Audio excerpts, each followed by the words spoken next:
Welcome to Over the Bridge. I'm your host, Jay White, sitting here with my man, Doug Phenom. All right, and listen, we're here to help you out along your journey to success. And we got a couple people here to do it. Right now, we're sitting with JaJuan Malachi, a noted journalist for multiple elements such as Yahoo, BET, OK Player. Who else did you work with? Blavity. Yeah. It's Black History Month. We gotta keep it black. NBC, ABC, Pop Sugar, Galore Magazine. Absolutely. Just all of them.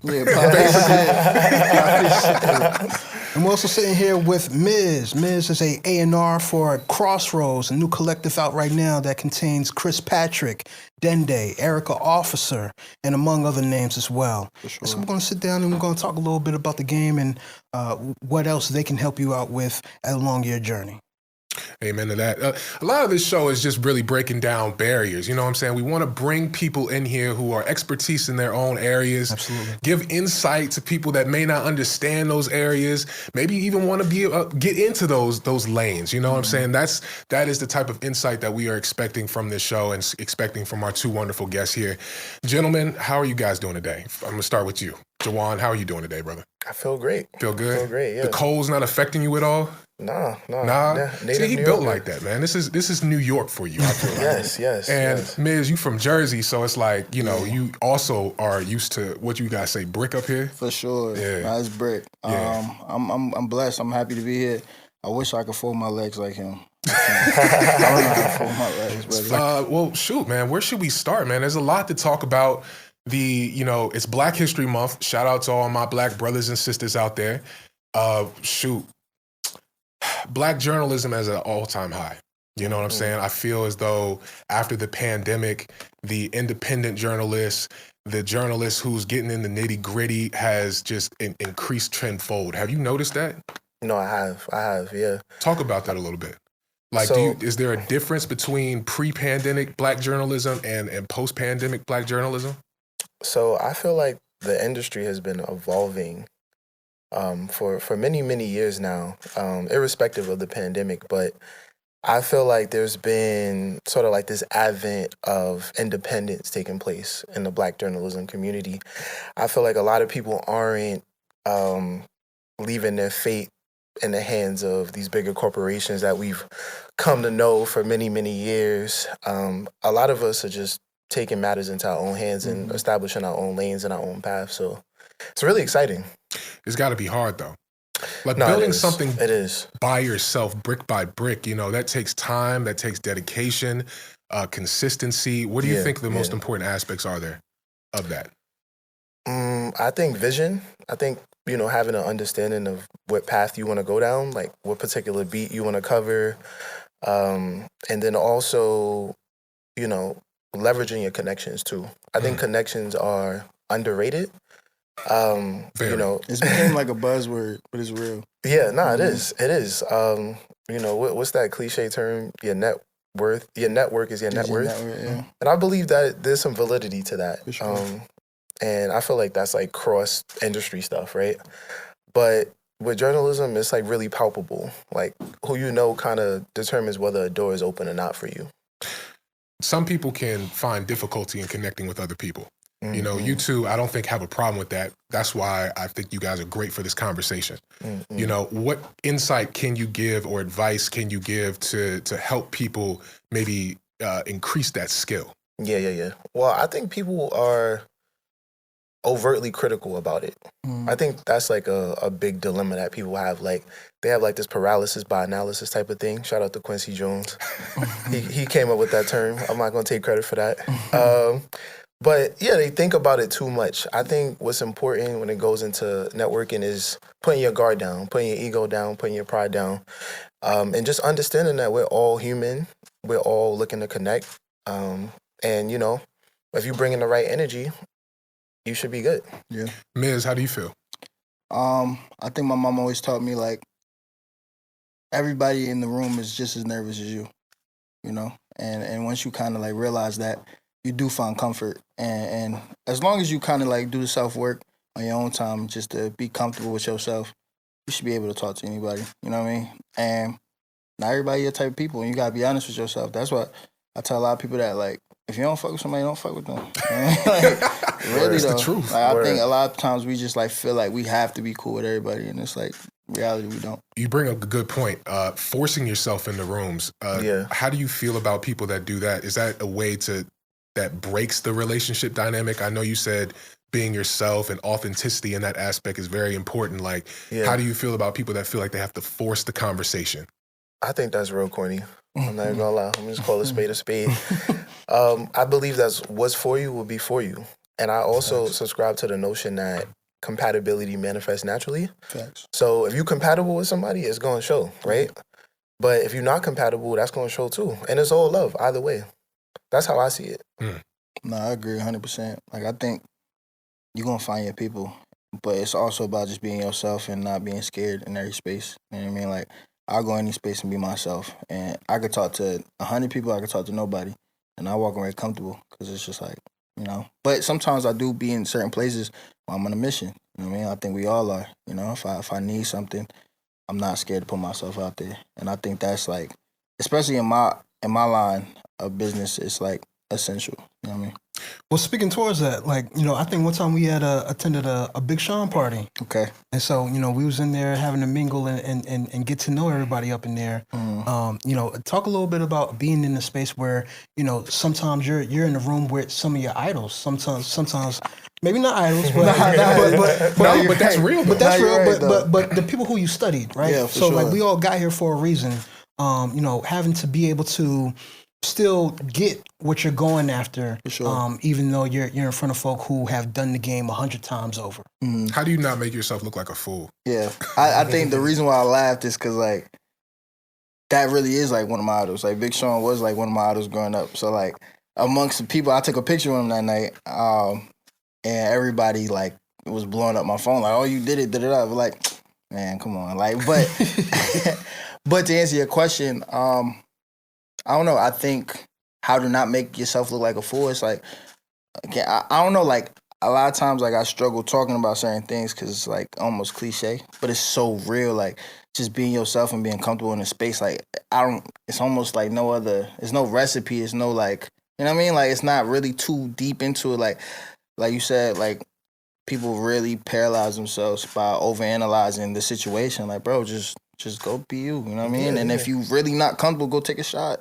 You know what I mean? Like, that's a fact. It's the realistic shit. And then also just understanding that celebrities are human too. Exactly, you know, bro. They wake up and put their socks on just like we do. And they fuck with you when you relate to them on a humanity level. Like, you know what I mean? Like, a lot of times people come up to them on some weird shit. Like, you know what I mean? And I get weirded out when people come up to me. Like, I work with artists, so sometimes they fans will know who I am. You know what I mean? They'll come up to me on some weird stuff, and I'd be like, bro, I ain't even on that. Like, you know what I mean? So that's how these artists feel too. That's a fact. I know we found a really good topping point, you know, but I really want to speak to you guys individually. I want to get to know you guys. I want the audience to get to know you guys. So, JaJuan, can you explain your origins, a little bit of your background for the people? Yeah. So, like, how you got into, like, the business of journalism, all that. Yeah. Great question. So it goes way back, I want to say 2017. I did a semester at Morehouse College. And, you know, I was in that phase of, like, just trying to figure life out, trying to figure out what I was going to do with my life, you know, figure out what I was good at. And so, you know, I've always been good at writing. I've always been effective at expressing myself via multiple mediums, but mainly through writing. And while I was at Morehouse, I took a couple of entry-level journalism courses, and I also interned at a radio station called Jazz WCOK 91.9 FM, which was the local jazz station over at Clark, Atlanta. And, you know, I just went there one day, was like, yo, I'm trying to just figure it out. Like, y'all got any room for, you know, a young dude trying to figure it out? Y'all have any internships? Like, whatever. I didn't apply online. I just went straight to the spot and was like, yo, I'm trying to make something happen. So I became an editorial intern as well as a broadcast intern with them. And so when I went back to New York, you know, I started interning for a lot of different places. Actually, my first corporate gig was working at Fox during the first Trump administration. So it was like I'm sure that was crazy. it was insane. It was yeah. I like before I even got in, like I remember my first day, like going up the elevator. I'm like, yo, I don't know who I'm about to meet upstairs, and then I got up there and I realized that it was all propaganda. Like, you know, like. Everybody was across the spectrum in terms of like political thought process, ideology, and it was just people just needed a job for real. And they were comfortable with driving a narrative as long as they got paid. Yeah, pretty much. And I was an editorial intern, FoxNews.com. You know, I was writing stories across the spectrum of subjects, so crime, human interest, entertainment, music, all of that, and I also interned for this publication called The Nocturnal. There was the editor-in-chief, her name was Shayna Moskowitz.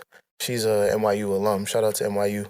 But yeah, she, you know, I knew about her through a connection, and I asked her if I could, you know, write for them, and I've been writing for them for like all of my career, maybe like 7 to 8 years now. What do you love about the art of writing? I love being able to distill the essence of whatever I'm writing about. Distill the essence. I gotta write that down. I'm gonna use that, Jay. So like really being able to like capture like what the subject is and what they're trying to get across.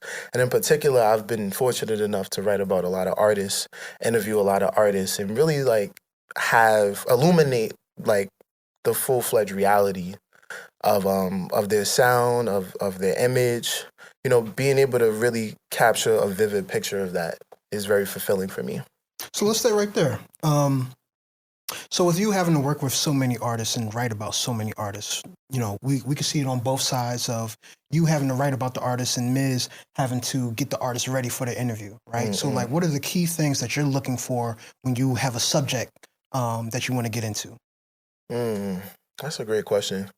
Well, first I have to go back to authenticity. Like, right? Do I like the artist? Thanks. Like, I'm not just gonna write about an artist because they poppin'. Yeah. Like, their music has to resonate with me personally too.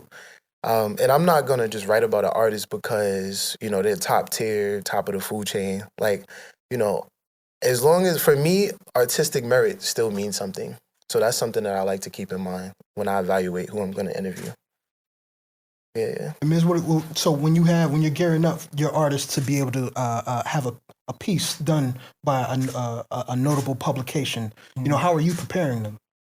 I mean, I think it depends on what we want out the piece. You know what I mean? Like, we're really intentional.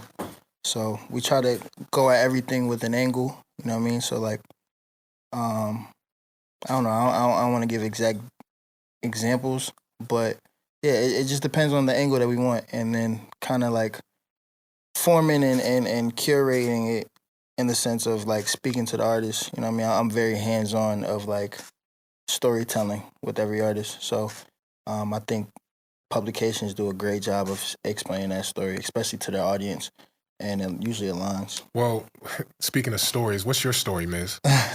I'm trying to figure out where to start with this story.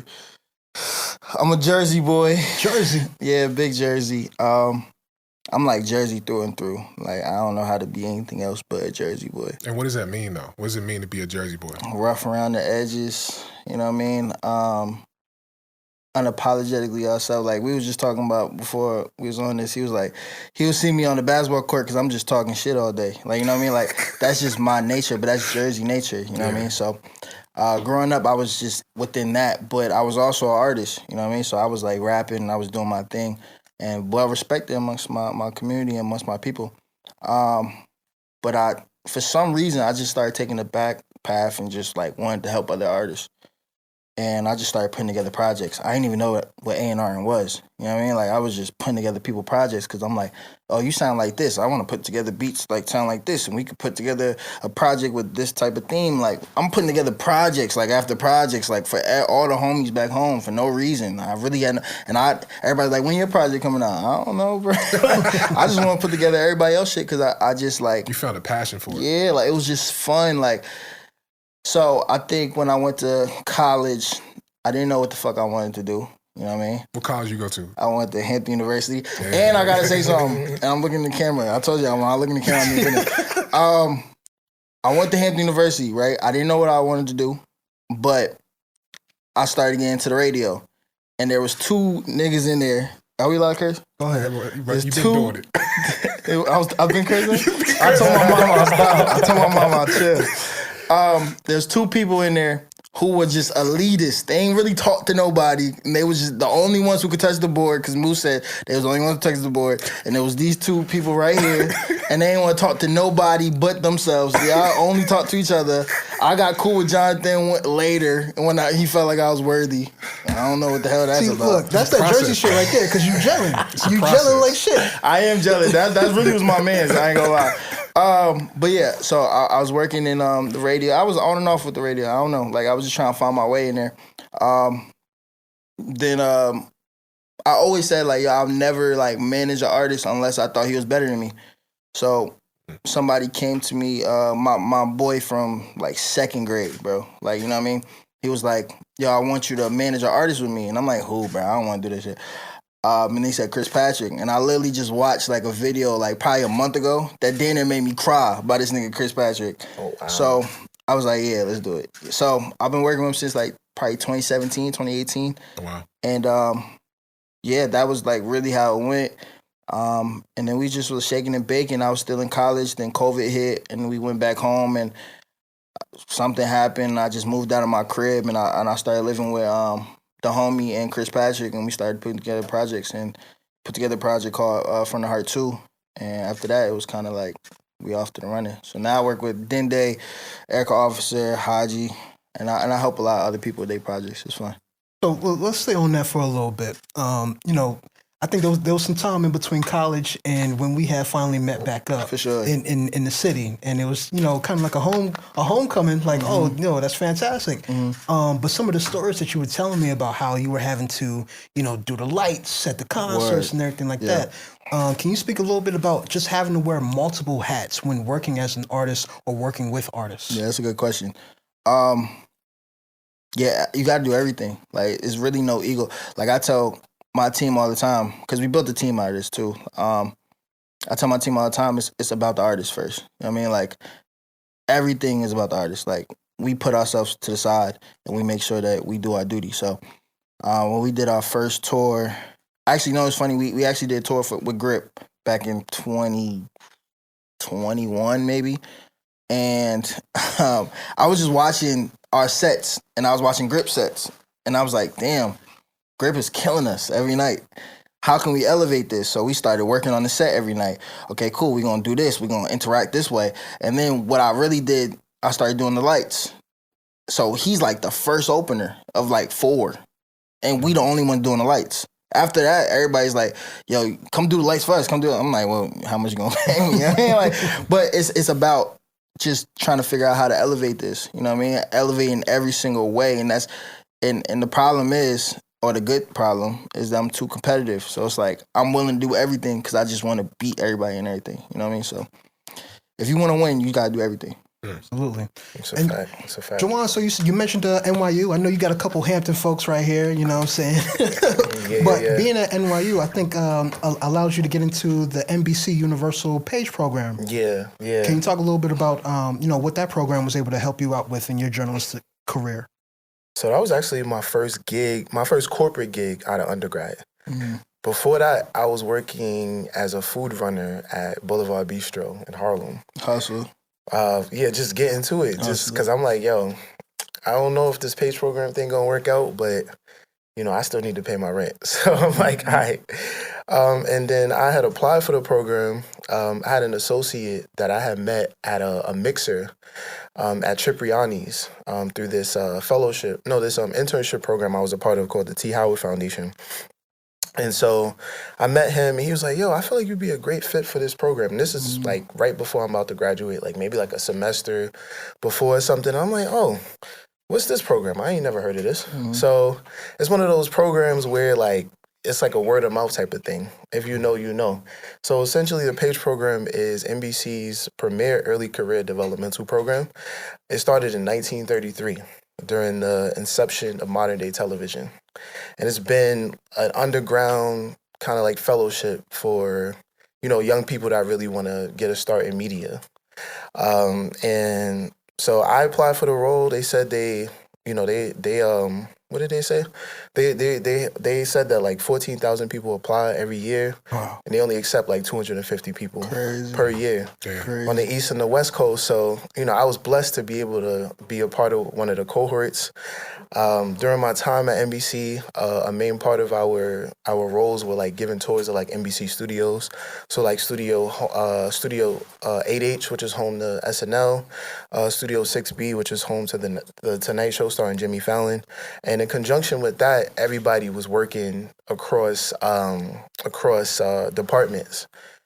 So they had like 3 different rotations. It was like a rotational fellowship. So I worked at NBC News, I worked at MSNBC, and I also worked at NBC4 New York in different capacities over the course of a year. So what were the different things that you were pulling from all these different departments? Because I used to work in news myself. And so, just having to deal with how we do on socials, how we deal with the internet, being on the floor and whatnot. It was always a different rhythm to every department. What are some of the things that you picked up on?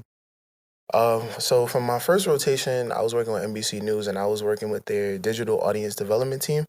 So kind of like understanding the importance of SEO, understanding the importance of cultivating a captivating headline to beat out the competition on Google and Bing and things like that. That was like something I learned during my time in that particular rotation. And then fast forward, I was with NBC4 New York, which is the local news station in New York. And I was pretty much helping out with cultivating editorial content for the website, cultivating social content for their social accounts. And fast forward 3 months later, I was with MSNBC and I was handling production with them.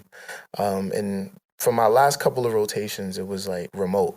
So I'm working from home, figuring all of this out. Fire. Yeah. That's a commonality that I see from both of you guys. You guys wore multiple hats. Yeah. You got to. Explain that. And so, but why? Why do you need to wear multiple hats? Well, I mean, I feel like the industry is shrinking, I feel like if you are one-dimensional, you're disposable. Absolutely. And that's the unfortunate reality of the matter. At one point, you could just be a staff writer. Yeah. Or at one point, you could just be a social media associate. Now you got to be able to, do this. You got to be able to spearhead the interview, but also edit the interview. Yep. Using Adobe Premiere and, CapCut and all of that. And you also have to and in conjunction with that, you also have to attend these events so that you could capture live content for the socials as well. So I'm not exactly sure why the industry is shrinking, but that's been a thing. Yeah. And it's the nature of the beast. It's the nature of the game. I did have another personal question I wanted to ask you. Okay, let's do it. So for me, when it comes to journalism, I know it's a little bit corny or whatever, but Superman was one of my influences as to why I became a journalist. Really? Could you talk about some of your influences? Maybe it could have been The Wire or something like that. Yeah. That's a great question. Who was some people that inspired me? I like Torre. Torre was somebody. Y'all know Torre, right? Sure. Yeah. Torre was somebody, like, when I think about like the infamous R. Kelly interview back in the day, think about those type of moments. Also Terrence J. Shout out to Terrence J. He was somebody that I looked up to just watching 106 in Park. Yeah. Seeing him kind of find himself in that process and see like his evolution as, a media personality, but just like a public figure as well. I could always like envision myself like going down a similar path. I guess in terms of writers, I look up to Andre G. I love Andre G. You never heard of him? I love Andre Who's G. Andre G? Andre G is super dope. Yeah. So Andre G is a very prominent, prolific writer. He was most recently with Rolling Stone. And so I just find it kind of surreal because, at one point I was reading his writing. He's writing for Complex at one point too. And then like fast forward, like maybe like maybe like 2 or 3 years ago, like I'm having like in-person connections with him and like establishing like a real life rapport with him. So to see, you know, just that full circle moment was like different for me. Yeah. Like just like he invited me to like his birthday party recently, Fire. and I'm like, I didn't make it, my bad. But, but shout out to Andre G. Happy birthday, my guy. You know, it's just super surreal just being able to establish rapport with my predecessors, you know, the people that kind of paved the way for somebody like me. Yeah. Very important stuff, especially because we're in Black History Month. You know, the pay the way, the people that came before, respects. I feel like a lot of the newer generations, especially if we're speaking about music, they don't do a good job of highlighting the older days, especially like rappers nowadays with the 90s or the 80s, the Rakim, the Nas's, the Jays. Like they know of these guys, but they never listen to their music. They've kind of made their own paths. I think something else that we kind of missed and skipped over is the consistency and the discipline that it takes to establish yourselves in these rooms. Like it's not just luck, and yes, it's about connection, but it's about the hard work that you put in at the same time. Like Mizz, speak to that, bro. Like, cause you know, establishing a team around an artist that may not have had a lot of buzz in the beginning, you're really trying to frame a whole like cinema moment for people to gravitate towards. You know, we've seen that in like the J. Cole stories, the Drake stories. It's about how you push that artist as well. Like, speak to how grounded you have to be, how consistent you have to be, and the discipline that it takes to get to that level. Absolutely. I'll be honest, like a lot of times I understand I represent each artist. You know what I mean? Like even coming on this podcast right now, like understand I represent each person, you know? So building these teams to work with these artists is important because we're just studying identity. How can we tell the story through his identity? You know, a person like Chris is just like, okay, this is almost like a vlog. Like his whole career is just like a vlog. Like what has he been through? How can we tell that the most honest way? How can we show this elevation? You know what I mean?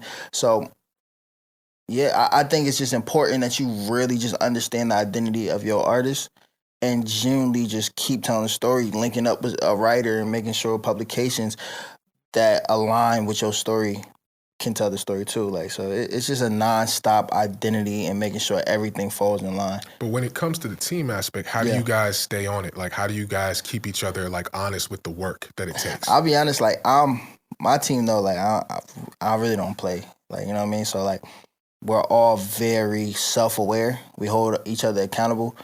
And we all just try to make each other better. You know what I mean? Like, I think one of the best things, and this is like not specifically to your question, but just discipline in general is just like a morning routine. You know what I mean? Like we talking to each other like, hey, bro, make sure you're on your shit. Hey, make sure you're working out. Because all those little stuff, as crazy as it is, that shit translate over to what you do and how you work and everything like that. So, you know, we get on each other for fits. Like, right, your fit ain't shit. You know what I mean? Like, you know what I mean? Everything aligns as far as a team because I think that's important to represent your people, but then also just working together. And they are my best friends too. You know what I mean? So when they're your best friends, we just sit on the phone till 2 a.m. talking about how we can elevate these artists. You know what I mean? And that's not no on the record. That's not no, like, you know, work time. Like, yeah, obviously we talk in the morning and we talk throughout the day if we having phone calls with labels and all that stuff. But a lot of times we're building and trying to create these stories after hours and different times. So again, I think the biggest way to answer your question is identity, but making sure the whole team understands the identity and knows they role in it. JaJuan, you know, we're going from a team aspect to an individual aspect when it comes to putting in the work. Same question, but for you, because it's from a different angle. Yeah. How do you stay consistent? How do you stay motivated, grounded, and just want to be? How do you make yourself better in that aspect? Well, from an individual perspective, I think about the why.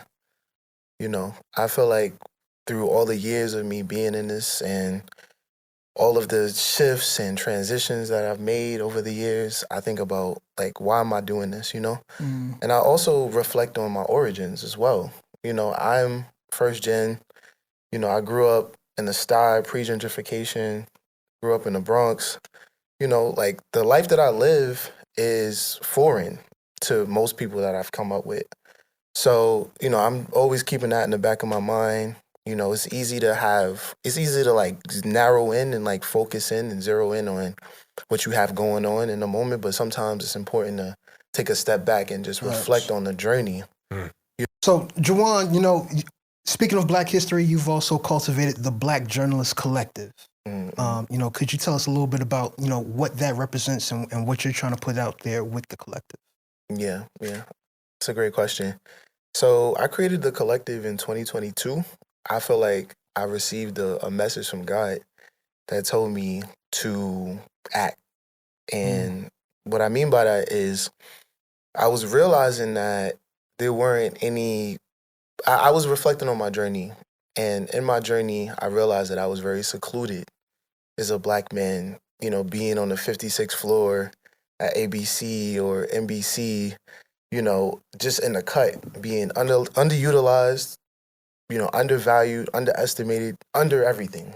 And, I'm thinking to myself, I'm like, yo, if I feel like this, I'm sure there are other Black storytellers out there in these corporate entities, or even beyond that, not feeling fully valued. So I was like, let me go ahead and be the change I want to see in the world and create the Black Journalist Collective. And so essentially what the Black Journalist Collective is, we are a social org for Gen Z/millennial Black storytellers to come together, get acquainted, collaborate, because I wanted to cultivate community. I wanted to cultivate camaraderie. And, I wanted to cultivate an inclusive, accessible space. I feel like there are some environments for community, but when you think about whether it's inclusive or accessible to everyone, it's not always the case. So, I wanted to go ahead and do that. And, in 2025, that was arguably our best year to date. We've been able to launch 6 independent events, and we've been able to do 8 partnered events. Our independent event is called Conversational Libations. So it's an intimate mixer for Black storytellers, but it's also an intimate mixer for just Black movers and shakers. So, Black people doing amazing work, doing profound things. And for the partnered event, it's called Vibes and Views. And so we partnered with another entity called Pop Viewers. And so shout out to my OG, my big bro, Chris Witherspoon. So essentially what Vibes and Views is a screening of a prominent Black show. So we did one for Harlem. We did one for Power Book 2 last year.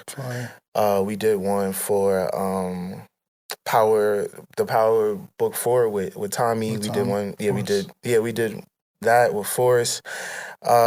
We did one with Jesse Williams. He had a show out as well. So, I've been fortunate enough to team up with Chris Witherspoon and, spearhead the media coverage for that event. And we've been kind of like partnering up on it. And so, actually, at the end of the month, we're going to do our year anniversary for Conversational Libations at a Black-owned venue in Bed-Stuy, in the neighborhood I grew up in. So. And that's the beautiful thing about it. I mean, I think we met at a social mixer, right? Yeah. Moving and shaking and whatnot. I was so grateful to meet your acquaintance because it wasn't many people out there like you. You know what I mean? And then on top of that, you introducing me to the Black Journalist Collective. I was like, oh, wow, I've been looking for this the whole time I've been back home in Jersey. So to finally be able to be introduced to it, now I have a place where I can go and get my little 1-2 off about what's bugging me at work. You know what I'm saying?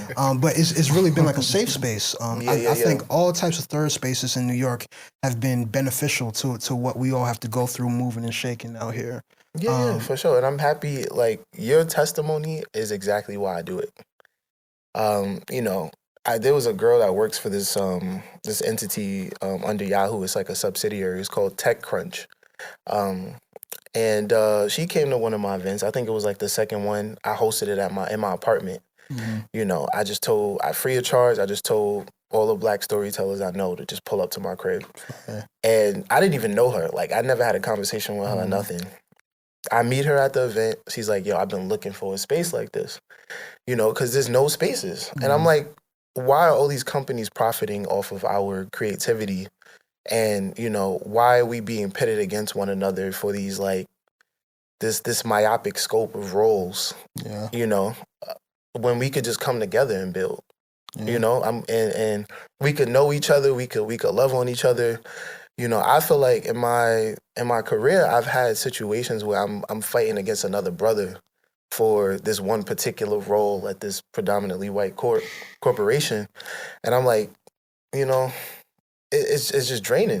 Mm-hmm. You know, it's psychologically taxing at times, and I was like, I'm good off that. I'm a build and grow with my peoples that see the message, see the vision, and we gonna do what we gonna do.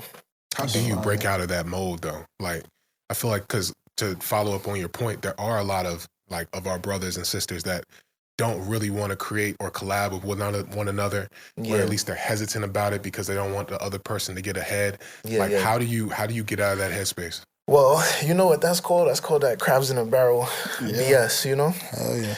It's a lot of that. Mm-hmm. I'm sure Mizz could relate to, you know? The crabs in a barrel stuff is like, it's toxic.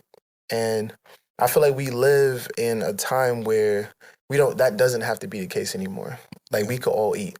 Yeah. You know? Because the benefits are better if we do it together. Mm-hmm. I agree. I agree.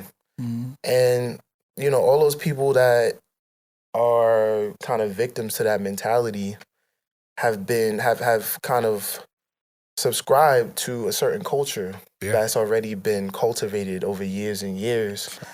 And, you know, I feel bad for those people, to be honest. I was like, I'm not going to subscribe to this. I've always been somebody who was like, yo, I'm going to be JaJuan Malachi in these spaces, and I'm not going to bend over backwards for y'all.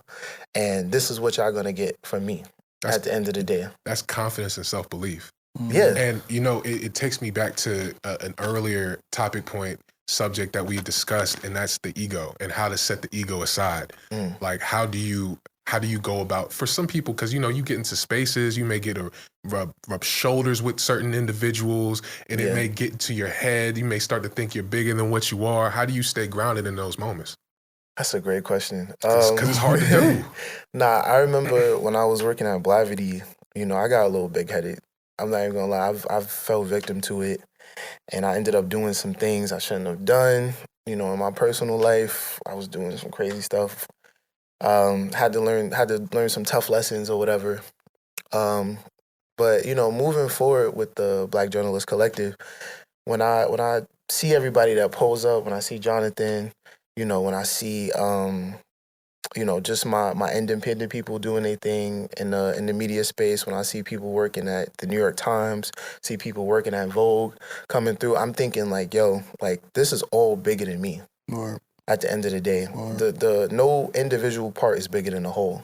And so that's how I stay grounded about the whole thing. Is at the end of the day, you know, God just used me as a vessel to bring us together. And so I'm, you know, honoring that. I'm honoring that mission, so to speak. So and even with you know, with what you've done with the Black Journalist Collective, to not only create a space for everybody to come to who is of color or who is Black. You've been able to do these events at Black-owned spaces as well. And I think that's even bigger testament to what you're doing right now, especially with the fact that you wrote a Ebony article talking about how to save the nightlife, how to save New York nightlife. You know, that's a little sketch right now.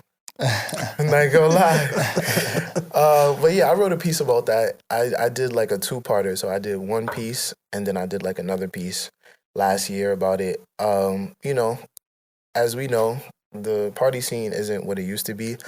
You know, I'm a native New Yorker, so I came up during the age where we was dancing in middle school. You know, from middle school, I then progressed to high school. High school, now I'm asking women to dance. You know, getting consent and all of that, you know, figuring that whole thing out. And then college was a little fun. You know, I still was having fun in college. So, you know, we would go to Columbia University for parties from NYU, hop on the one and all of that.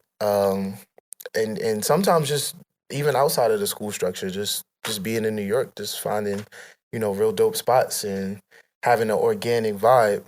But, you know, with the advent of social media, everybody checking their phones every 5 seconds, everybody being super self-conscious, you know, it's shifted the dynamic. And then also the pandemic didn't help too, because a lot of these places now they're struggling to stay open in general. Yeah. So that's another situation that happened. So, you know, the party scene right now is in a precarious place. And you know, I'm praying that we get back to that what is it, 04, 05 vibe. You know, when we had flip phones, sidekicks, you know, everybody was just chilling. Nobody was worried about being caught up in a viral moment. It's not even that deep. Like, nobody even be checking for you for real. Nobody. Yeah, That's a like, fact. Mizz, how do you think social media has helped with both your like promoting an artist, but then also like just promoting yourself? I mean, I think it's everything. It's like, it's your business card, you know? He actually showed me a business card earlier. I never, that was crazy. That shit in my life. shout out to Dot. Yeah, that shout out was to fire. Dot. I'm about to get on that. But it is your business card, you know? You know, I think a lot of people know of Chris at this point because he had a viral moment. But sometimes it validates a lot of shit. Like, we've been, a lot of things. I gotta stop cursing. It validates a lot of things because, again, we've been working for like 10 years, but then they'll see this one viral moment and, you know, now it's like, oh, he's new, he's fired, da-da-da. It's like Big Sean line, my idol, like he said, it took me 10 years to become an overnight success, you know what I mean? And sometimes that might be that viral moment. Dang. So it's, I got like a love-hate kind of thing, you know? If you chase it, then I don't, you know, it becomes distasteful.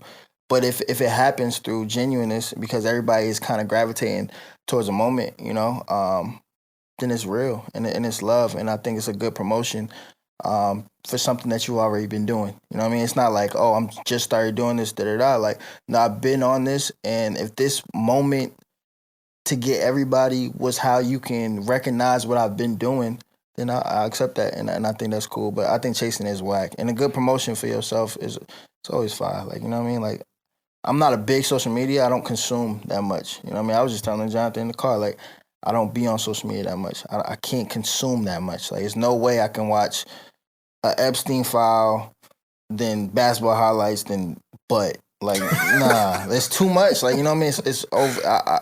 It's genuinely conflicting for me. So I try to, you know, go in and promote what I need to promote, and I try to get off. I can't consume that. So you mentioned you're 10 years in the game so far, trying to put 10 years. Hey, look, it's 10 years Veteran first too, for sure. status. No, veteran status, absolutely. Damn. New levels. But you've been a multitude of meetings with these labels, right? For the managers out there, or the would-be managers out there, or would-be ARs out there, what are the do's and don'ts to these label meetings? I don't know. It really is a good question because it's very situational. If you're coming in there with leverage, understand your leverage. If you're not coming in with no leverage, understand what you want and figure out how to get to that, and understand what you might have to sacrifice, you know what I mean? And having that real conversation with artists about that, you know? Don't sell your artist no dream. You got to be real. You got to be honest in all aspects, you know, from the PR side of it. If you the manager and early on you ain't got no PR, you got to be honest about how you look, to all the way down to like, this is what you getting, you know what I mean? And this is what you deserve, unless you want to keep building. But if you're in these meetings, this is what you're bringing to the table, you know? And they're only evaluating off of numbers. They don't understand culture, you know? And you have to understand that. And through that, you kind of have to explain to them culture, but they only see numbers again and again and again and again and again. So, yeah, I think it's just really understanding the path and understanding the destination, and translating that to them for sure. Mainstream versus black media. Differences, what are they? Like, what have you noticed? Oh man, y'all hit me with the heavy hitters. They ask you harder questions than me for sure. So, mainstream versus black media. So, black media, man. It gets tough. It gets tricky. Without naming corporations, I would say, you know, a lot of these mainstream corporations have capital. They have like the financial capital to you know, pay you adequately, pay you handsomely, right? Sometimes with black corporations, it gets a little tricky. They want to underpay you at times. They want to hit you with these like shady deals under the table, make you try and do this, that, and the third. Not pay you what you're worth. I think that's the biggest issue with a lot of Black entities, and it's my biggest hope that things change. But yeah, I mean that's the situation with it. I feel like with those bigger, more mainstream corporations, I've never had to question whether I was being paid properly. Whereas with some Black entities, sometimes it's a question mark. And also it's like sometimes with the personnel, it's a little tricky too. Because, I feel like one lesson I learned in the Black media space is that not all kinfolk, not all skinfolk is kinfolk. That was a tough lesson I had to learn in those environments. You think somebody got your back. Nah, they really don't. Yeah. They actually don't want to see you win. Yeah. And that's a really tough pill to swallow at times. But, you got to just keep going. You got to know that what you got going on is, formidable. And nobody can take away your gift at the end of the day. Is there a difference in creativity, like between the two? That's a good question. Like, because I know, in certain, even though the resources may be limited for a lot of Black media spaces, but like the intuitive initiative to find innovation is there as well. Like, have you noticed that type of stuff? Yeah, I have. I've definitely seen that. Some of the brands that are coming up, a lot of them are kind of like innovating. They're innovating and they're pushing the needle on a lot of different things. But yeah, I mean, Black people have always been profound at doing a lot with a little. And, we see that in the media space as well. So, amen to that. So, Mizz, value in an artist. You said we weren't hitting with hard questions. Yeah. How do you build value in an artist? Like when you're independent, you're trying to sell to a label or at least build leverage. Me and Jay were talking about LaRussell finally signing a deal with Roc Nation, but the build up, the lead up to get to that point. How y'all feel about that? I mean, he deserves it. I don't know the deal. Like I don't know the terms of the agreement. But I feel exactly. But I feel like, from a guy that's been building leverage for over 10 years, close to 15 years, like, he probably has a sweeter deal than a lot of people. You deal with Chris Patrick a lot. He's gotten to a good place, but, there's still room to grow. Like, how do you continue to build on top of that? And what are the areas that you think are the most important to create that value? I think everything's in the audience, understanding your audience, catering to your audience, and then helping your audience bridge you out. I think the leverage is through the audience, like 110%. Like at this point, if we looking at like somebody who like J. Cole was dropping tonight, he kind of like changed the game in the sense of like he didn't come in with these hits, he didn't do none of this stuff, but he dropped the album that could do 200 first week, But that's that leverage, that's that audience, that's that work that you put in. I feel like what's becoming like a word of the podcast is just like brand and understanding yourself, like, you know what I mean? So yeah, I really just think it's about zeroing on your audience and really figuring out what they want, who they want, and but how do you assess that? Like, because you say you're going in these labels, they're looking for numbers. Like, how are you able to build that audience, cater to that audience? Like, what is the starting point? Because I don't understand it. Yeah. You look at someone like a Brent Faiyaz, he looks like an anomaly. I don't think he signed anybody. He might have a distribution, but like he's been able to, he blew up off of what's that Gold Link song? Crew? Was it Crew? Yeah, Crew, yeah. Crew? Yeah. Yeah, he blew up off of Crew, but to maintain that, I remember seeing an interview that his manager did, and it was focused around him explaining how they were able to figure out where his audiences were and to like hone in on that, go on tour in those specific areas. And it may be a slow grind, but you can see it paid off in the long run for him. But it's rare. Like people like LaRussell, people like Cole, like that's not normal. Yeah. Well, You know? you're already speaking on it, and I think it's more so just a grassroots thing. Like Mizz, you've been talking about how you've kind of been portraying Chris's career as kind of like a vlog, right? Now I remember seeing as he was on tour with Jid, that he was getting in touch with the fans. You know what I'm saying, after the show and whatnot. You know, those type of things right there reminded me of the Dollar and the Dream tour back in the day. You know, was that something that you was keeping in mind? I mean, I think we didn't studied a lot of Cole. Like, I think stuff like that and connecting with your fans directly, even to answer your question of identifying your fans, is what you look like. You know what I mean? Like, we go to Chris shows and a lot of his fans look exactly like him. Like, when we did the Rush tour, a lot of Rush fans look exactly like Rush. I won't lie to you. Like, literally just like Rush. You know what I mean? So it's like, who am I? If I was to start something today, you know what I mean? Like, who am I? Just from start to finish. I'm a Jersey kid. I love basketball. I love real old hip hop and stuff like that. My audience is that. You know what I mean? I want to go get those kids because I can identify and I don't have to fake it to keep them. You know what I mean? Like that's literally the whole approach of Chris and the Dende and the Erica. It's like, who are they? And making sure that we can show that at the highest level so that everybody can identify and can literally look at them like, I can see myself in them. That's your audience. Yeah. I feel like when I think about my individual journey, I had been writing for so many years before I got the call from Blavity. Like, yo, we need you to be a staff writer for us. Like, and I've been writing for maybe 6 years. Nobody really checking for my work. Nobody, I didn't have a huge following at the time per se.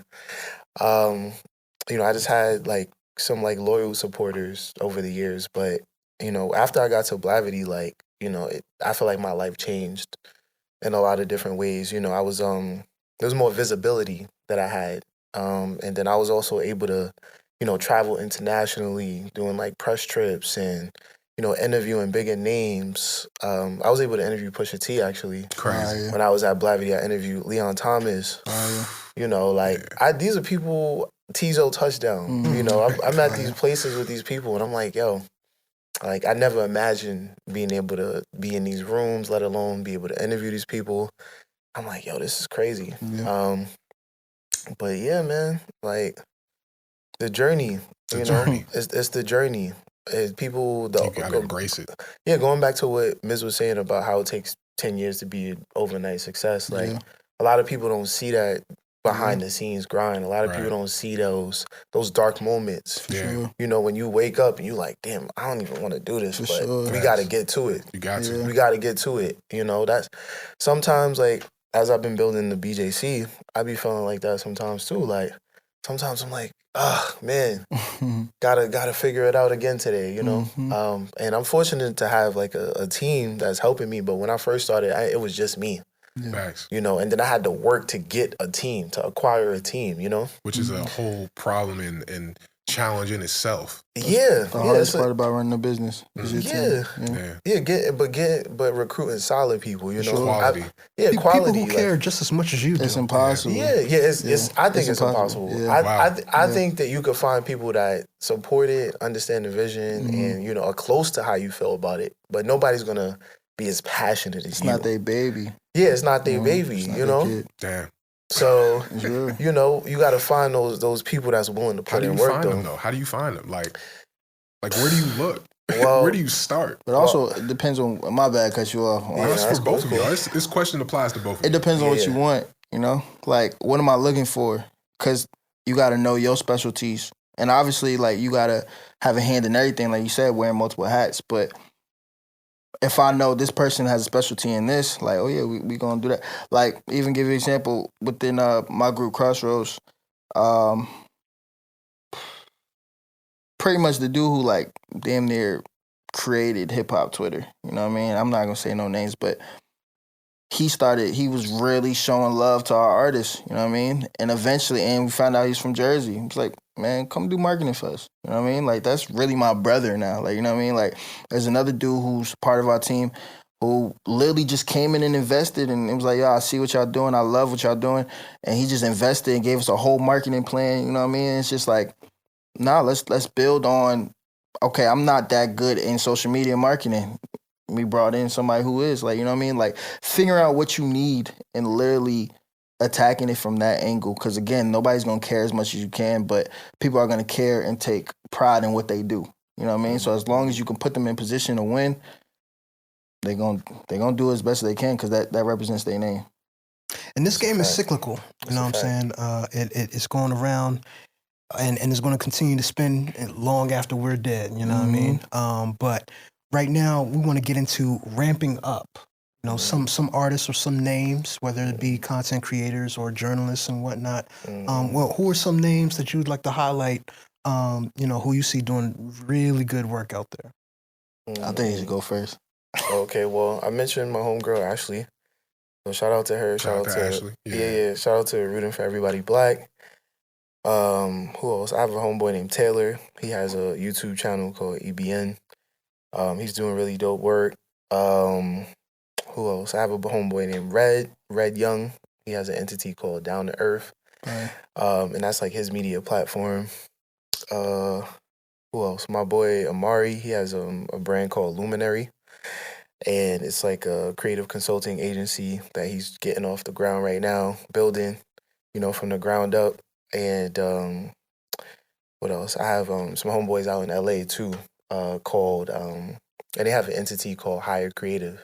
Right. And so what they do is it's another creative consulting agency where they work with different brands, you know, to help them bring to life activations and, you know, across the nation. Internationally, my homeboys Malachi Fuller and Marcus Neither, they're doing really great work. So, you know, it's just so many different people popping up and just doing things how they want to do it and finding success in their own lane. So yeah, shout out to all of those people. In terms of artists, who are some new artists that I've been rocking with. This dude named I think his name is Lareezy. Lareezy is pretty dope from NOLA. Louisiana, Yeah, from Louisiana. Sailor. Came across Sailor recently. I'm behind because she's definitely a whole wave right now. Who was it? She be wearing the black grills. Them junks is cool. Who? She wears black grills. But I think it's a cultural thing though. Yeah, she's from Florida, I believe. Yeah. She's doing her thing. Oh man, who else? Mizz, you got anybody? Yeah, for sure. Shout out to Chris Patrick, Dende, Erica Officer, Haji Gaviota, Riz Capilati, Jody Joe, Forbes out in Jersey, Soul Child out in Jersey. I ain't mean to stop you. Forbes You like is Forbes? fire, He's man. fire, bro. I've met bro a couple of times, and he's a dope spitter. He's a dog. Like, he just one of those people who just has an engine and won't stop. Absolutely. And he actually can sing a little bit too. Shout out to Forbes. Shout out to Soul Child. Shout out to Marco Plus, Suave, Ben Riley. There's so many. Ruben, Vincent. Yeah, Ruben. Yeah, it's my dog. He got that ninth wonder nod too. That's fire. That's my dog. You talking about a lot of new cats right now who are on the up and up right now, who are crazy dope, especially Soul. Shout out to Jersey. Yeah, Kai Cash, Nico Brim Kai too. Cash, for sure, Nico, yeah. absolutely.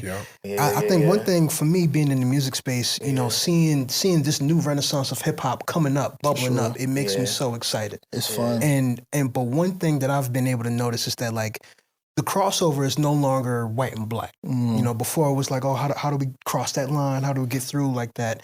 I see it differently now. I see it as it's old versus young. You know, we still got those boomers. We still got Gen X who are all still here listening to what they want. How do we get these new young cats to, you know, be the talk of the town with them as well, you know? And I think that's really the puzzle of it all right now. You know? Yeah. Just gotta keep grinding. Yeah. That's what it comes down to.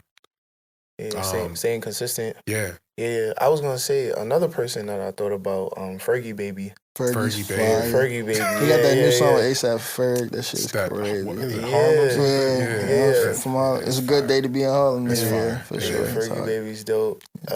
Also on the media tip, I want to say shout out to my boy Jiggy Jones too. Jiggy Jones. Yeah. He's from Newark, Mhm. and he has an entity, Creative Clout. So I want to show love to him too. Now shout out to Jiggy, man. He sat down with John B and Honey Baby. Yeah. I remember that. That was a great one. Damn, Yeah, that was that's super fire. I gotta dope. check him out. Oh, am I doing this too? Yeah. You don't want to go? I mean, I can. I got some DMV artists. Yeah. Shout out Great Dame, John Wells, B More, my boy representing the African culture out there. It's big African culture in the DMV. Who else we got, man? AJ's Quality Corner. He does a good podcast. Deej, Neon Deej. He has a whole movement going in Jersey, man. The neon stuff. He when it comes to like multiple hats, wearing those multiple hats, he does that. Content creation, he does that. Editing is all him. Making the beat, he'll rap on the beat. He'll shoot the video. It's crazy to see the amount of work that he puts in. Alex, man. I don't know if you guys have ever heard of Jay Hill. Jay Hill, he's podcasted, got his own show out in the DMV, doing very well. He's gotten a lot of big artists on there, and different personalities too. Alex works on the show, branched off, does his own show now as well as a show with Jay Hill. Shout out to them both, man. Got to shout out my guy Mark Infinite, producer, done stuff with IDK. He gonna kill me. I gotta check out IDK. Did you put out a new Shout project? Shout out to IDK. Shout out for to sure. IDK. Yeah. That man. new project was dope. Yeah, very dope. He's a Yeah. very dope rapper. Someone else who's really made like an independent but underground wave kind of work for himself. He's not really mainstream, but if you know him, he's a cold spitter. Yeah. Yeah. Let's see. Yeah, I think that's it for me. Yeah. I'm gonna keep it short and sweet. Okay. And thinking about ramping up, some artists that come to mind is Dani Offline. I think she's from the Bay Area. She's an R&B artist. I think she's super fire, super dope. She came out with a song a couple of years back called Plastic Bending or something like that. Super dope, super dope. I know it's Black History Month, but I do love some Ivory Soul. And it's an artist out there named Haley Knox. I wish she would come on back. You know what I'm saying? Come on back and release some more music, because what you had dropped at first was fire.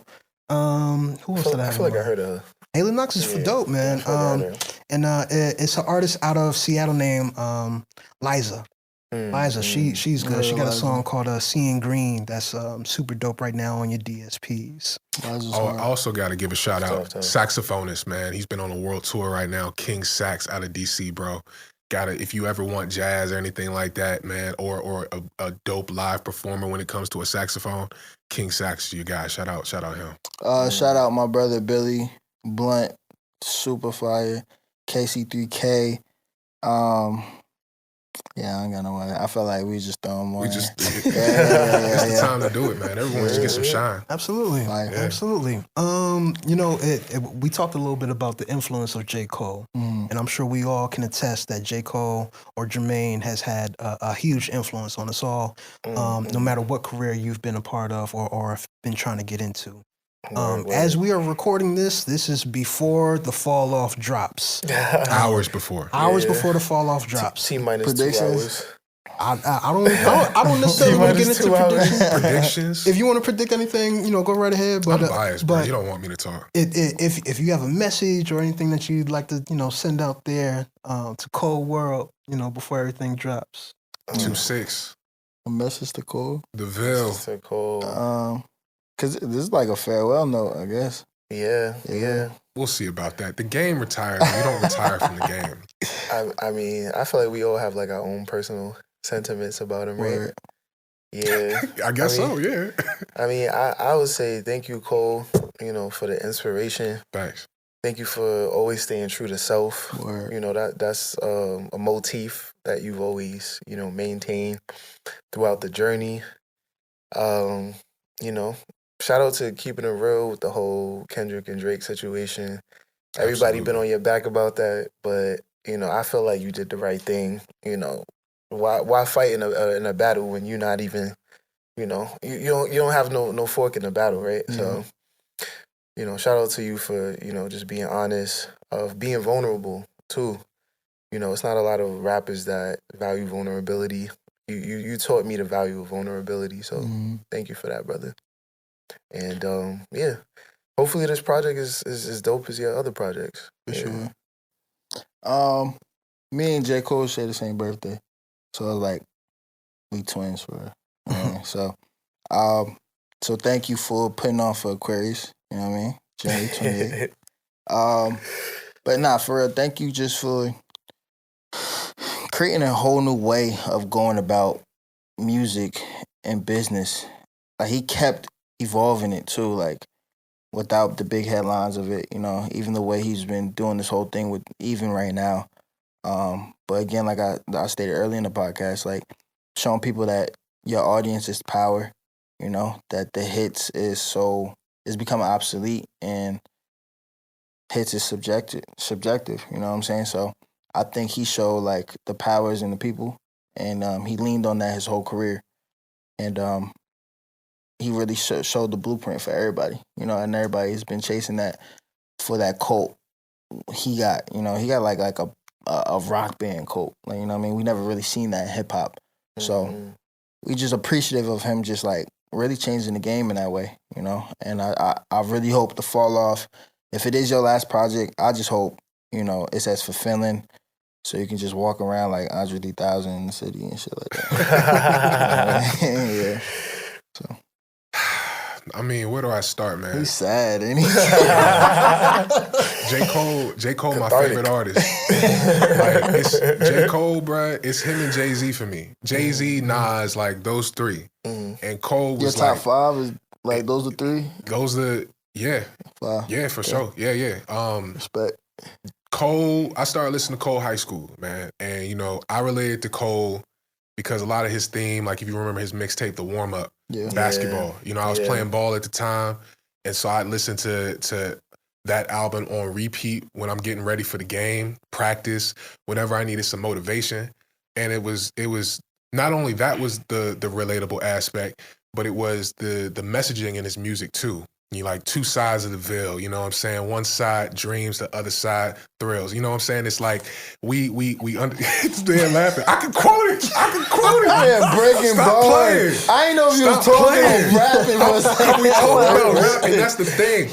Cole brought back the feeling of rap. I mean, it's not just him. There's other people, but being a North Carolina born artist, that Southern feel was like lost for a long time. Atlanta, I love Atlanta. They created a wave of their own, but that 90s dynamic of rapping, of bar heavy, you know what I'm saying, that gritty type of sound, of course you can find it in New York, but when it comes from the South, it just hit a little bit different. And he got that mixture of being in New York, St. John's. So it's like, I appreciate the authenticity that he brings to the game because he's never faked it. You know what I'm saying? And if he was faking it, he gonna call himself out on it. He gonna put it on a project. I mean, I appreciate the person that he is because you don't find those types of people in the game like that. People get addicted to the fame. It leads them astray from their identity. And Cole, for some reason, I think it's just that Southern feel, he was able to stay grounded in himself and understand, like, when he was reaching a certain level of fame, that it wasn't him. Like the him with that chain when he was at the BET Awards. Yeah. You know what I'm saying? He talked about that. That wasn't him. Him keeping the crooked smile. Like, I could really go all day. I don't want to seem like a fanboy though. So I'm gonna hand it off to Jay. But Cole World forever, man. J. Cole, fall off. I appreciate you. I'm gonna be listening all night, bro. Yes, sir. And he gonna buy it too. Go ahead, Jay. When I think about J. Cole, I think about... Damn, this shit getting deep. Damn. That's a fact. This is deep, though. But I'll just say, it really is deep. If he really does retire, this is deep, though. He's not It retiring. is. But it's like, if he does, this is the Black deep, album. though. This is the Black album. Nah, he's a little too old for the Black. But I'm with you. That's good. It's giving funeral vibes a little bit. I'm like, yo. He said, when I think of Cole, I said, oh, he died. That's crazy. When I think of Cole. It's you. When I think about J. Cole,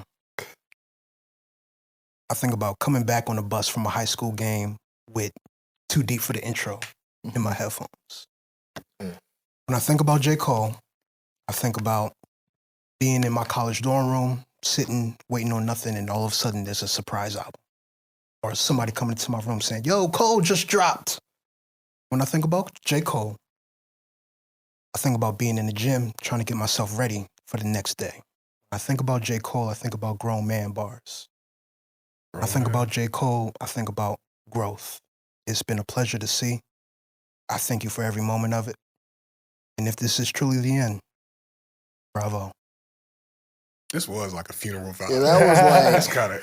Yeah, make sure y'all clip that up with the right, you know what I mean? The right music behind. Like, that was dramatic a little bit. I like it, though. He's still going to give features. You know, it's all... Nah, he done with the features. You think so? Yeah, for sure. I mean... I got him putting out another project before he put out features. I mean, maybe like 1 or 2, like, but nah. His feature run was fire. Was incredible. Over the last few years.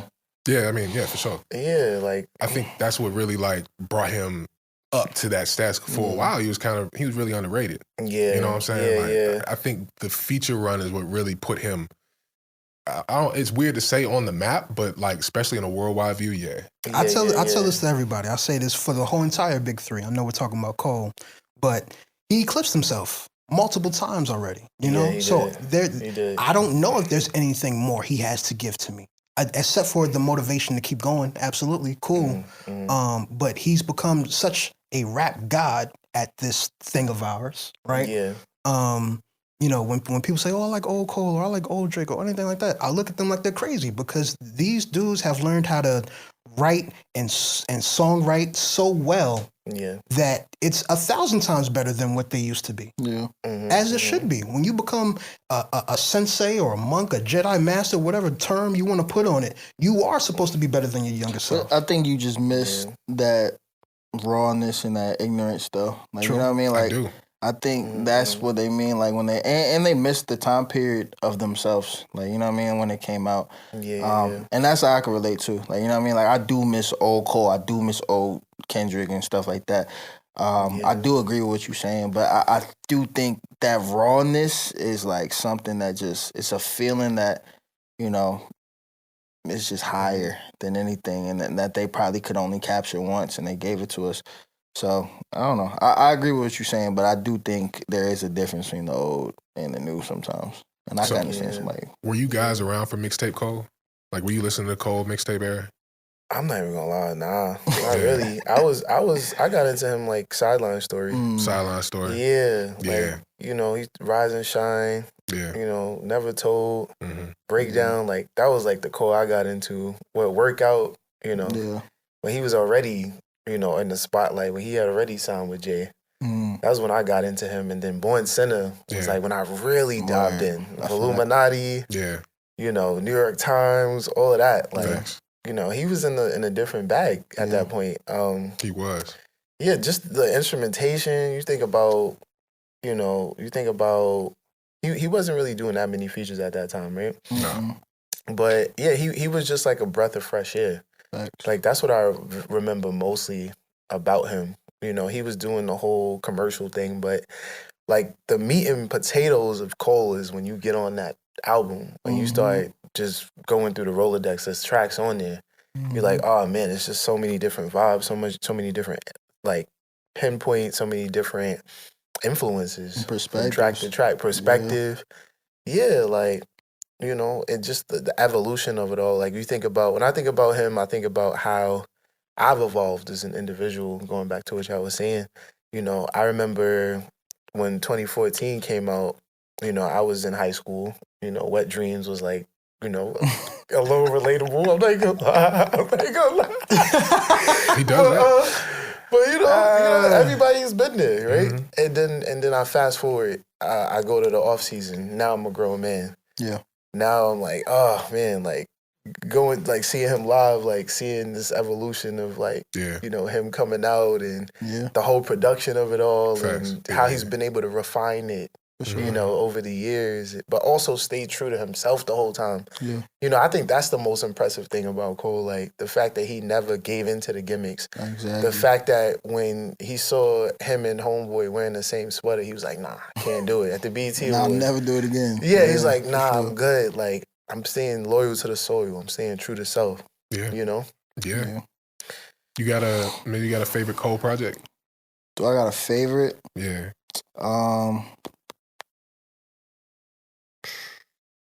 Do I have a favorite?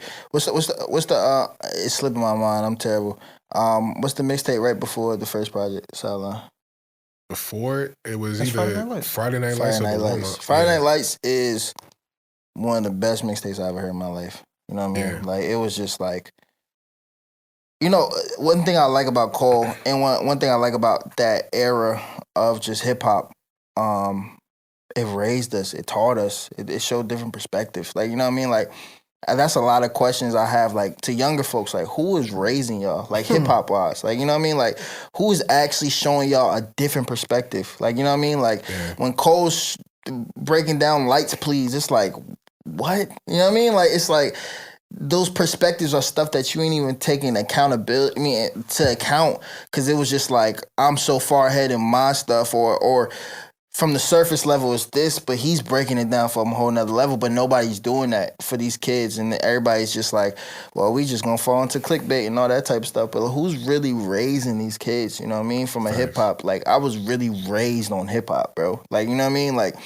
that's what I love about Cole. That's what I miss about Cole. Like, he was one of those people I felt seen, you know what I mean? So I love, you know, coming home from the holidays, like, what the you know what I mean? Like, when I went back to college and listened to that, like, running back, it's like, that's real. Like, you really come back from, like, it's simple stuff, but it's like real deal perspectives. And he was, I wish I was in college when he dropped that. Like, no, because I think it would have helped me a lot. So, yeah. Friday Night Lights is probably my favorite project. Incredible. Like, hands down. I know it's a mixtape, but it was supposed to be an album. He couldn't get the label to sign off on it, especially like with the samples on it. You know, it's hard to. It was a lot of deep sampling on that he couldn't get cleared. But he had some crazy samples on Sideline Stories too, though. Yeah, no, I mean, all of Cole's projects are really good. I don't think he's ever dropped a bad album. You know, I really like 2014. Off Season really gave me the mixtape Cole feel.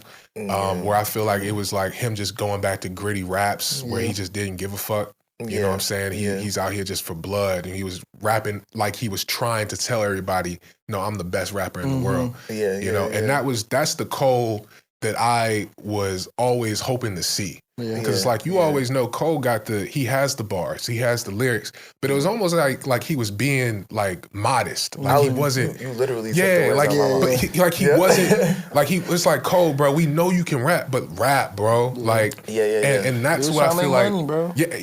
But the feature run, that's where I think he showed us, like, no, I am the best rapper alive. Because he can slide on everybody's tracks. Everybody. It be him, though. Yes, it's not like I'm about to jump on your track and sound like 21 Savage. Like, no, I'm about to sound like J. Cole on a 21 Savage record. Like, because you know what I'm tired of? I'm tired of everybody disparaging Grippy. Grippy was a good Cole verse. No. Are you serious? I'm by myself on that one? Yeah. That's the Cash Cobain one? What's wrong with that verse? I don't think I heard that one. It was just timing. Yeah. He was flowing on that joint. Nah. Grippy. It was cool. I'm staying with it. I'm standing on it. It was unnecessary. That's my whole point. Like, it was unnecessary. Why'd you do that? Like, in reality, like, and I don't want to get too crazy in it, but like, that was my whole point in it. And it's not even like it was bad. It was just like, see, Cole can't win for losing, right? If he would have got on Grippy and would have said something political, they would have been like, oh, here he go again, saying something political. He went on the track speaking some real player shit, and it's I mean, but he's done that on other people's tracks too. You think about the London. Yeah. You know, with Beer. Yeah, the London with Young Thug. Young Thug. Okay, What else? He did There I Go with Gucci. And then he was on YG's joint too. What was that YG joint? Dang, I don't remember. I know you're talking about that, yeah. Oh, Scared Money. Scared Money with Moneybagg Yo. They gave him hell for that crazy. one, too, though. Really? Why? Because that was definitely the worst verse out of all. What? Scared Money? That wasn't the one. I ain't gonna lie. Yeah. They gave him hell for that. Scared Money don't make no money? Yeah. I don't really know the song, to be honest with you. Oh, you gotta check that out. I thought it was called like Big he Bank or done- He something. said some shit about He Luka deleted out his Doncic. mind. He said some shit about Luka Doncic on that joint. I think. Luka? Yeah. Dang. The That's thing is, crazy. like, Cole's not gonna have a bad verse. Like, he's not Yeah. really capable of a bad verse. When you get to a certain level, you're not gonna ever put out a bad verse per se. Facts. I think it's just like you said, timing and why. Like, for the grippy, going back to that, not to kill it too much, but it's like, why? Like, who are you trying to capture with this? Like, you know what I mean? Like, what was your purpose on this record? And that was my whole problem with it. You could have said the most fire shit ever. It's just like, wasn't really needed. That's how I felt about like Drake on 4 Bats. So it was just like, I don't know. It just wasn't really needed. You know what I mean? That's a good point. Yeah. I kind of like the 4 Bats collab, but go ahead. No, I was gonna say it sounds like it was an organic type of thing. Yeah. You know, and you could tell when it's not organic. For can sure. tell. You could tell. You all can right, feel it. Especially a person like Cole. You know what I mean? Yeah, Like you're yeah. built on organic. You know what I mean? So it's like we can feel when What it's if not he was organic. really just because, like, look, sexy drill is all the rage right now for a reason. It's a Yeah, vibe. You know what I mean? yeah. What if he But was? he's never even been that type to chase that type of stuff. Chase Like, trends. oh, Nah, yeah. this is coming up. I gotta jump on this. That don't even sound like I don't, Cole. think, I, don't, Drake. I don't think it was Yeah. I gotta jump on it. It was just more so like a writing exercise. You know, we've heard him talk about that from time to time. He tried it. I You get know, that. I don't fault him for trying, but you know, some spaces you just don't fit in. We've talked about that on this episode. It's like you don't have to force yourself in a space that you're not familiar with. Like, but that's something Drake is really good at doing. Yeah. Drake is good at adapting to whatever environment he's put in. A chameleon. And I hate to call it that But he is though. Like, but yeah, he's able to That's shift superpower. colors whenever he's able to, even accents. Like it's a talent. Yeah. Drake probably told Cole to do that. Yeah, I ain't want to think say so? nothing. I ain't wanna say nothing. It makes sense though if you think about it. Yeah. Drake was like, "Yo, just hop on it." Just Or see. like I know they was on tour. Whether he told them or not, he probably really connected with Cash. yeah. I was like, I'm fucking with everything. Like I remember when he was speaking about Young Thug, man, that threw everybody off. It's like, I'm a huge Young Thug fan. I love what Young Thug doing. Everybody was like, you like Young Thug? Like that's nothing to do with. So he probably was on the same thing with Cash. So I mean, I get it. It's just for us, the outsiders, it was like, wait, what? You know what I mean? And it might be an East Coast thing. Like as Jersey niggas, like, bruh, Cole on this is like, what? You know what I mean? So yeah, I don't know. Yeah. Well, I think we're going to wrap it up, man. Sure. We always leave off with our guests giving a piece of advice or insight or even motivation. However you really want to feel, however you really want to leave stuff off, man. JaJuan, give some words to the public, man. Leave them with some type of inspiration. I feel you. I would say I met a lady at the airport, an elderly lady. She gave me some nice nugget, really nice nugget of wisdom. She said, a fast walk is better than a slow stand. And so what I took from that is, you know, if you feel like you stagnant, if you feel like you just standing in place, not really doing nothing, then move on. Yeah. At the end of the day. And that's just applicable to every facet of life. You know, what is it? Slow motion is better than no motion at the end of the day. So, you know, and also just starting over is okay too. Yeah. Starting over is okay. You know, cultivating your lane is more than fine. Don't be afraid to cultivate your lane, and to embrace what makes you special. Mizz? Damn, he smoked that. Yeah, Yeah, that was it's hard to follow that up. Yeah, he been killing answers all night. I don't know what Bro, say it. I'll say like, just chill, like, relax. Like honestly, like, and that might even be me talking to myself, like, you know what I mean. But I know there's other people who feel that way too. Like, people are consuming social media nonstop. I think we are consuming so much, and we think that we're putting ourselves on this time limit, or we're comparing ourselves to 100 different people who are lying anyways. So just relax, take your time, be intentional about every single thing you do. and making sure that you're going at the pace that you're comfortable with. And at the same time, get uncomfortable. You know what I mean? Don't be scared to put yourself in certain rooms that you feel like you're not supposed to be there, because that's the challenge. Because once you conquer that, you can conquer anything in this world. You know, once you conquer being uncomfortable, nothing can stop you. You know what I mean? Like literally, ego is the death of us all. So yeah, just take your time and figure out what you want to do and just move with intent. Yeah. Amen to that. Man, well, I appreciate everyone for coming. JaJuan, thank you for joining us. Mizz, thank you for joining us. Appreciate y'all. This has been Over the Bridge. I am Doug Phenom. That is Jay White. Till next time.